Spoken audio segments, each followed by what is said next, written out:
Hello, friends. Welcome to the first ever episode of the Rooted and Rising podcast, the space where authenticity meets ambition, and where you are empowered to grow, lead, and live fully rooted in your truth. I'm your host, Coco, and today we're digging into a topic that hits home for so many of us: what it feels like to be unseen in the workplace, and more importantly, what to do about it.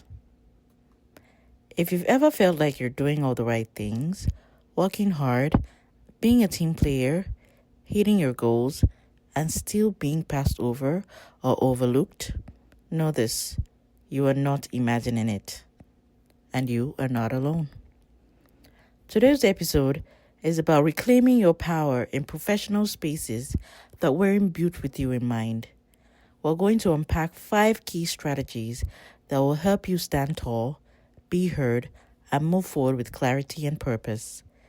This is about navigating the workplace with intention, on your own terms, and rewriting what success looks like. Now let's get into it. I'm going to be talking about 5 tips on how to achieve this. Number 1, be vocal. Speak up, stand out. For years, I kept my head down, thinking, if I just do good work, someone will notice. That if I kept grinding, stayed quiet, and waited for my turn, someone will notice. I'd eventually be rewarded. But here's the hard truth. Silence doesn't earn you recognition. It earns you invisibility. Being vocal isn't about arrogance. It's about clarity. It's about being unapologetic about your goals and ensuring the people who matter know what you bring to the table. Start with your manager, for instance. Don't wait for performance reviews or when you're already frustrated. Schedule check-ins where you share your wins, ask for feedback, and make your aspirations clear. You don't need to have everything figured out. You just need to show that you're invested in your growth. I, for one, always seek out those opportunities. Whenever my boss is around, I always try to get in a word with him. Make sure that, he's aware of what I've done, what I intend to do. I always try to do that every day. And when opportunities come your way, that might not look perfect. Be open.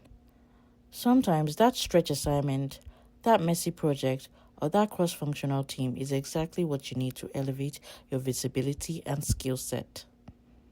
Lastly, celebrate your accomplishments. Post them on LinkedIn. Mention them in team meetings. Say them out loud to yourself. Your voice is your power, and you don't need to wait for permission to use it. Tip number 2, professional development. Let's talk about access. I'm a person of color, so I'm confident to speak to this area from experience and say the playing field isn't always level.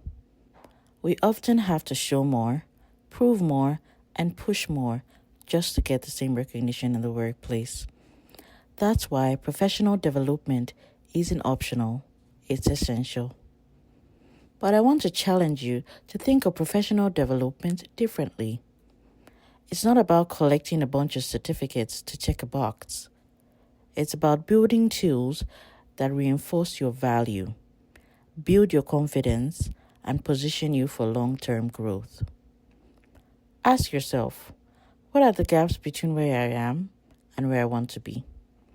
Is it a skill set, a network, a mindset?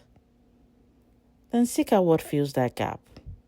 That could be an online course, a leadership development program, a mentor, or simply reading a book that shifts your perspective.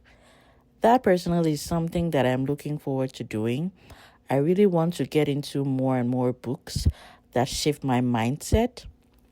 Listening to podcasts that encourage a growth mindset is something that I know has actually helped me. So I encourage you to do the same. And here's the other piece. Share your learning journey. Talk about what you're discovering. Create content around your insights. This is exactly what I'm trying to do to help myself and help others like me. Brag a little when you finish a certification or lead a training. Visibility isn't vanity, it's strategy. Growth doesn't always show up as a promotion. Sometimes it's internal. A stronger voice, clearer boundaries, better focus. That kind of growth matters just as much. Number 3, managing up. Managing up sounds like corporate jargon, but in practice, it's a powerful leadership skill, especially when you're not the one in the big chair yet. To manage up well, you need to understand your boss's world. What pressures are they under? What are their goals? What keeps them up at night? When you align yourself with their priorities, you become someone they trust, not just to execute, but to lead.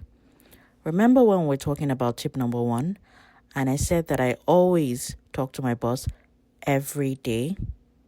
This ties directly to that, because showing concern for what they're doing, for their plans, also shows that you're on their team. You have their best interests at heart. Be proactive in communication. Don't wait until they ask. Give them updates before they have to chase you down. Anticipate needs. Offer solutions. Show that you're thinking not just about your tasks, but the bigger picture. And let's be real, sometimes our managers aren't ideal. Maybe they don't advocate for us. Maybe they're checked out. That's even more reason to be intentional. Managing up helps protect your peace while also positioning you for new opportunities, whether within that team or beyond it. This isn't about performing, it's about positioning. Let your presence reflect that you are a collaborator, a leader, and someone worth investing in. Number 4, build influence. Too often, leadership gets reduced to job titles, but influence, that's something deeper. Influence is about how you make people feel when you speak, how they respond to your ideas, how they trust your judgment, even without authority. So how do you build influence? Start small. Volunteer to lead a team meeting. Offer to mentor a new hire. Join an employee resource group and actually contribute.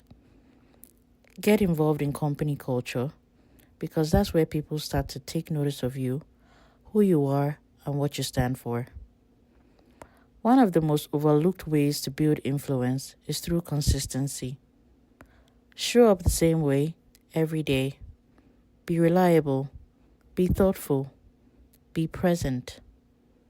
Over time, people come to associate your name with excellence. And if your company doesn't have spaces where you feel seen, create them. Influence isn't given, it's grown. And when you lead from where your values are, the right people will always find you. Last but not the least, tip number 5, establish boundaries. Now let's have a real moment here. Navigating corporate spaces, be you a person of color or not, isn't just about professional development. It's emotional labor. And one of the most powerful things you can do for yourself is protect your peace. Boundaries aren't about building walls. They're about setting the terms for how you will be treated and what you are available for. You don't have to attend every meeting. You don't have to absorb every microaggression. And you absolutely don't have to stay quiet when someone crosses the line. Speak up, with grace, of course, with clarity, and also with intention. Sometimes it's as simple as saying, "That comment didn't really sit right with me. Or, I'd prefer not to joke about that. You don't have to explain your humanity. You just have to honor it. And as I say this, I speak to myself as well, because I know how sensitive and how hard this can be, but it is crucial to establish boundaries as an individual in a corporate place. Also, protect your time. You are not your job. Your worth is not tied to your productivity. Rest is resistance. Saying no is protection. Walking away from toxic people or environments, it's not weakness, it's wisdom. Your peace is your power. Guard it, grow it, and prioritize it every single day. Now, I will summarize all 5 tips I just talked about. Number 1, be vocal. Speak up, stand out. Number 2, professional development. Invest in yourself with intention. Number 3, managing up. The art of leading from where you are. Number 4, build influence. Lead without the title. And number 5, establish boundaries. Protect your peace. Now that's it for today's episode of Rooted and Rising, guys. I hope this conversation offered you the reminder you needed. You are not invisible. You are not here to shrink or play small. You are here to be seen, to be heard, and to take up space with intention. The workplace may not always be fair, but you can still navigate it on your own terms, with clarity, with community, and with courage. Whether you're in the early stages of your career or stepping out into a next chapter, trust that your journey is valid.